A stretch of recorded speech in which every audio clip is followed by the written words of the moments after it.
Now available on Blu-ray in America from 101 Films, at long last, is the 1992 British TV special Ghostwatch. This is infamous in British TV history. I don't know how many people here know about it. I think certain people here know about it, and we'll get into that a little bit later. But this is basically the deal with Ghostwatch was that people tuned in on Halloween night back in 1992 on the BBC, the prestigious BBC, and they saw TV presenter Michael Parkinson, who had been a fixture of the air for at least 20 years, hosting this show where there'd be a studio portion where he and a paranormal investigator or psychologist would be hosting the program. They had somebody manning a phone bank, and then they had a remote crew at this little house somewhere in England where allegedly this woman and her two daughters lived, and there was a severe disturbance, poltergeist activity in the house, and people had been investigating it for a while, and we all were going to watch live on TV and see if anything happened.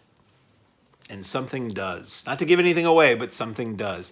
This was presented as though it was a real show. This looked very authentic to the viewers at the time, despite the fact that there had been an ad in the Radio Times saying there's going to be this thing and Michael Parkinson is making his dramatic TV debut, and here's the cast and here's who wrote it. And despite a title, hastily added I might add, at the beginning of the show saying written by, people fell for this. This was like a War of the Worlds radio broadcast kind of thing, and people thought it was real. And as the show, I'm not going to get into the specifics, but as the show goes on, more and more paranormal activity starts happening, and it gets more intense, and it gets creepier, and people at home, for the most part, believed what they saw. And it caused like an uproar afterwards that the BBC had like duped people and had scared people's children and had presented a show that was fake as though it was real.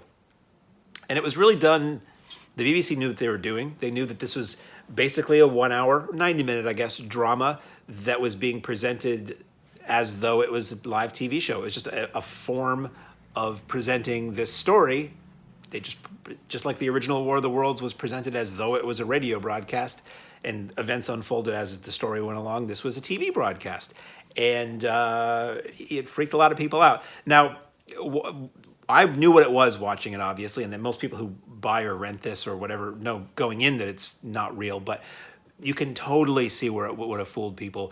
The majority of people on screen were actual TV hosts from the day back then. The show looks like 1992 British TV. To me, certain things feel phony because I know some technical stuff. A few technical things happen where I'm like, yeah, it wouldn't have been done that way. And there are a few moments in the story where it feels like acting or it feels like somebody writing something. But for the most part, as I said, anybody on this show who was hosting the show was somebody who was hosting TV back then, and they used their real names. So if somebody just flipped over to this, if somebody missed those opening credits, it's also BBC of the era. There were no commercials during the show. That would have probably tipped people off in some way or given people a chance to break from the reality of the program, but this doesn't. This goes nonstop for an hour and a half and gets increasingly more intense and creepy and bizarre. So I totally get where people, especially kids, would have been hooked into this and just freaked out. Now, this has some really great extras. This has 2 audio commentaries on it, one with a couple of film historians, women who were kids when this aired, so they talked about their firsthand experiences of what they remember about what it was like to see this as an unsuspecting youth. Then you have a commentary with the writer and director, which is fascinating. I love this kind of stuff because they get into the nuts and bolts technical stuff, why they made the choice they did, how they pulled certain things off. Really, really interesting. You also have like a Ghostwatch 30 years later mini doc, which runs 45 minutes, and it's got some of the presenters, it's got the director, it's got the writer, some more modern people who were inspired by it, younger filmmakers who saw Ghostwatch and then went on to do things in the horror realm or in the found footagey kind of realm. And then you've got 8-minute piece describing, it's actually the director looking at script pages and talking about how they did certain things. It's a really, really excellent package, and it's really fascinating to look at Ghostwatch now in terms of what it probably influenced. It predates Paranormal Activity. It predates the whole found footage thing. I see elements of Paranormal Activity in it. I see elements very much of the WNUF Halloween special. I see elements of Ghost Hunters, those reality ghost hunting shows now.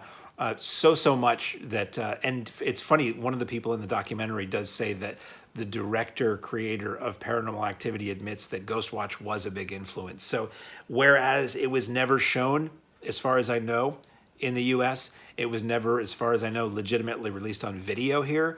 The world of YouTube and torrents and all-region DVD and Blu-ray players, people here have found out about it. I knew about it for several years. So as far as the effectiveness of the piece for me as a viewer, I had seen it once before, and I remember thinking it was okay.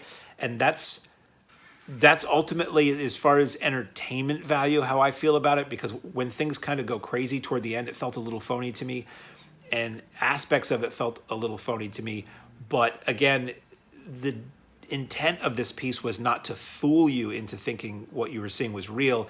It was just to convey a story in a way that felt like TV, which was very successful. So I greatly appreciate Ghostwatch. I probably appreciate it more than I like it, but it's really fun if you can put yourself in the mindset. If you're somebody who was around back then and remember what TV looked like back then. Uh-oh, the Ghostwatch sensor. Ghostwatch sensor's going off. Sorry.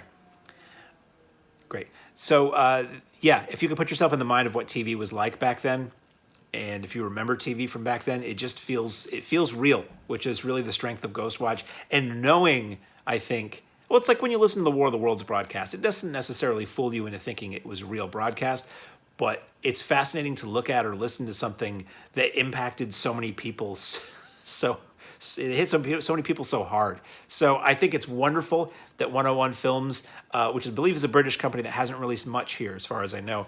I'm loving seeing these British video companies finally doing U.S. releases, because up until recently, until like last year, I mean, Arrow has been doing it for a while. They started as a UK company, but 88 Films and now 101, they all have numbers, it's funny enough. It's nice to see these things coming over here for people who don't have the all-region player, who can finally get some of these really cool releases, especially British TV, because unless something was really popular here, you don't get a lot of British TV releases in the US because they figure only people from over there know these shows. It's great that this is out. It's going to be very fascinating for a lot of people to see this. Probably a new favorite for a lot of people. Available now on Blu-ray from 101 Films, Ghostwatch.